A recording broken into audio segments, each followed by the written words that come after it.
We're reading from Monster by Walter D. Myers. Great book, written in screenplay form and journal form. And one of the things that encouraged me to start writing in screenplay form.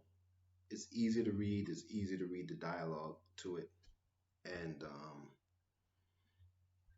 it would be a great movie. I wonder why this hasn't been made into a film. Anyone who's a producer out there, do it. Thursday, July 9th. Miss O'Brien saying that things look bad for me was really discouraging. I wonder if the prosecutor knows that Osvaldo is really like what Osvaldo is really like. I wonder if she knows what I'm really like, or if she cares. No. This morning, one of the guys in the next cell expects a verdict. His name is AC. He was telling everybody that he didn't care what they said about him. He held up a check cashing place and shot the guard. All they can do is put me in jail, he said. They can't touch my soul. He said he needed the money and intended to pay it back once he got on his feet. He said that God understood and would give him another chance. Then he started crying. His crying got to me.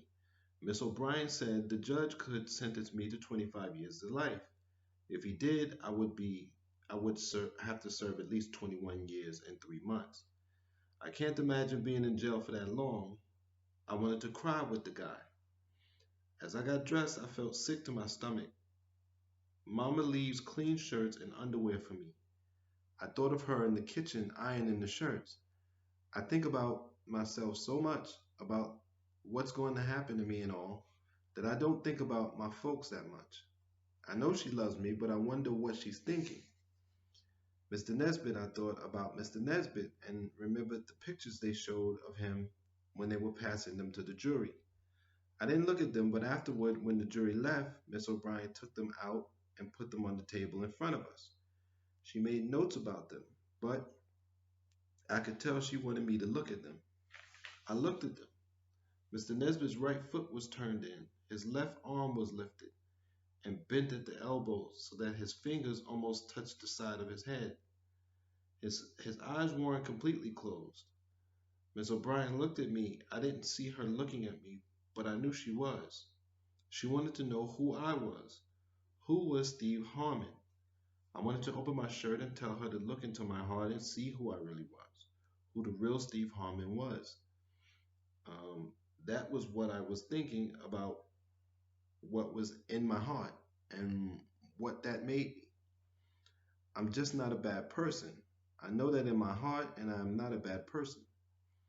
Just before I had to go back to the cell block yesterday, I asked Miss O'Brien about herself. She said she was born in Queens, New York. She went to Bishop McDonald High School and then St. Joseph's College in Brooklyn. After that, she worked her way through the New York University Law School. And here I am, she said. It sounded like a good life, even though she said it like it was nothing special. In the holding pen across from where we entered the courtroom, the guards were talking about their lives. One wanted to talk about how much money his kids' teeth were costing to have them fixed. The other guard didn't have any kids, and he wanted to talk about how the Yankees were doing. We didn't start on time because one of the jurors was late. The little blonde who wasn't married said her old man probably had something for her to do before she left the house. They laughed. It must have been funny. While we were waiting, they brought King in and handcuffed him near me. I thought of the movie, of what kind of camera angle I would use. I could smell the different scents on him. He had on aftershave lotion and some kind of grease on his hair. I could separate the smells. Please don't speak to me, I prayed. They ain't got nothing yet, he said. Osvaldo don't mean nothing 'cause they let him talk. Anybody can see that. I didn't answer. You thinking about cutting a deal, he asked. King curled his lip and narrowed his eyes. What was he going to do, scare me? All of a sudden he looked funny. All the times I had looked at him and wanted to be tough like him, and now I saw him sitting in handcuffs and trying to scare me. How could he scare me? I go to bed every night terrified out of my mind. I have nightmares whenever I close my eyes. I'm afraid to speak to these people in the jail with me in the courtroom. I am afraid of the judge. The guards terrify me. And that's what it's like to be in court. But I'm pretty sure um, Biden thinks of people like this as super predators. So we'll see what happens after November.